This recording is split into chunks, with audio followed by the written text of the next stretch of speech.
All star Superman के नए episode में आपका स्वागत है। पिछले एपिसोड में हमने इशू 2 और 3 को कवर किया था। इशू 4 हमारी कहानी में ना के बराबर कंट्रीब्यूट करता है, इसलिए हम उसे स्किप करके इशू 5 से कंटिन्यू करेंगे। कहानी एक तनाव भरी अदालत से शुरू होती है, जहां लेक्स जज के सामने खड़ा है और उस पर दुनिया को खतरे में डालने का आरोप है।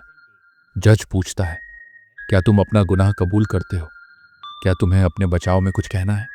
लेक्स गुस्से में कहता है, सुपरमैन ने मुझसे यह सब करवाया, उसे भी ट्रायल में होना चाहिए।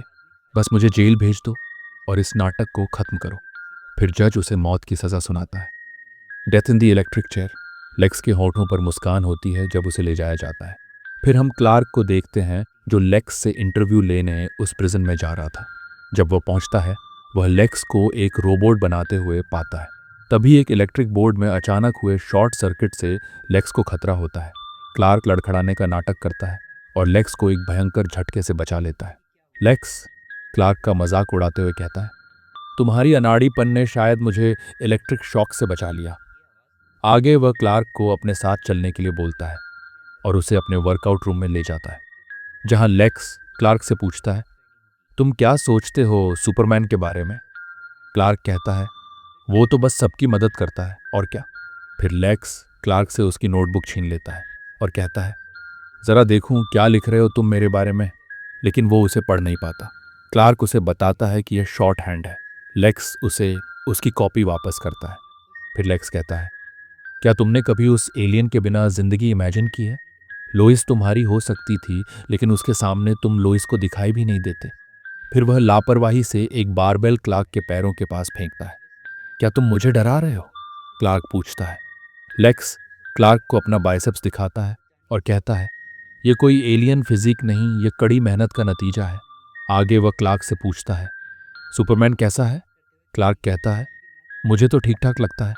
फिर लेक्स कहता है, लेकिन वो है नहीं। उसके बाद वह जेल के हॉल रूम में जाते हैं, जहां लेक्स कहता है, मैंने यहाँ बहुत समय बिताया है, ये अब मुझे घर जैसा लगता है। तभी कुछ गार्ड्स वहां पैरासाइट को लेकर आते हैं, लेकिन सुपरमैन के पास होने से वह उसकी पावर्स को एब्जॉर्ब करके अपनी चेन्स तोड़ देता है। प्रिजन में भगदड़ मच जाती है। कैदी गार्ड्स पर हमला कर देते हैं। इसी बीच एक कैदी लेक्स की पीठ पर बंदूक तान देता है, लेकिन क्लार्क उसे बचा लेता है।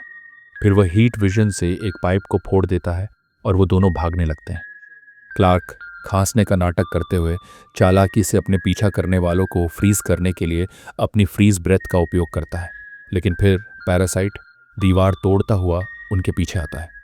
लेक्स उस पर गोली चलाता है। तब क्लार्क कहता है, वो गोलियों की एनर्जी को एब्जॉर्ब करके और पावरफुल हो रहा है। फिर क्लार्क फ्लोर पर जोर से अपना पैर मारता है, जिससे वो फ्लोर टूट जाता है और पैरासाइट मलबे के नीचे दब जाता है। लेक्स उसके पास जाता है और उसे मारने लगता है और कहता है, कोई लेक्स लूथर के रास्ते में नहीं आ सकता। क्लार्क सबको यह बताने का वादा करता है कि लेक्स ने उसकी मदद कैसे की। लेक्स उससे कहता है, तुम मुझे हमेशा से ही पसंद थे क्लार्क। तुम हम्बल हो, मॉडेस्ट हो, इंसान हो, तुम वो सब कुछ हो जो वो नहीं। फिर लेक्स क्लार्क को अपने सेल में लेकर जाता है और उसे एक टनल दिखाता है जो जाकर एक नदी में मिलती है। तब क्लार्क उसे कहता है, तुम कभी भी भाग सकते थे। लेक्स जवाब देता है, नहीं, मेरा मकसद पूरा हो गया। मैंने सूरज का इस्तेमाल करके उसके सेल्स को ओवरलोड कर दिया। जाओ ये बात दुनिया को बताओ कि लेक्स लूथर ने सुपरमैन को मार दिया। क्लार्क बोलता है, तुम यहाँ मारे जाओगे। लेक्स कहता है, हाँ, लेकिन वो पहले मरेगा। क्लार्क कहता है, तुम दोनों दोस्त हो सकते थे। लेक्स जवाब देता है, क्या तुम मजाक कर रहे हो? अगर सुपरमैन नहीं होता तो मैं इस दुनिया पर राज कर रहा होता, और अब जब वो मर रहा है, मुझे और क्या ही चाहिए। और वो हंसने लगता है। emptiness. I try to get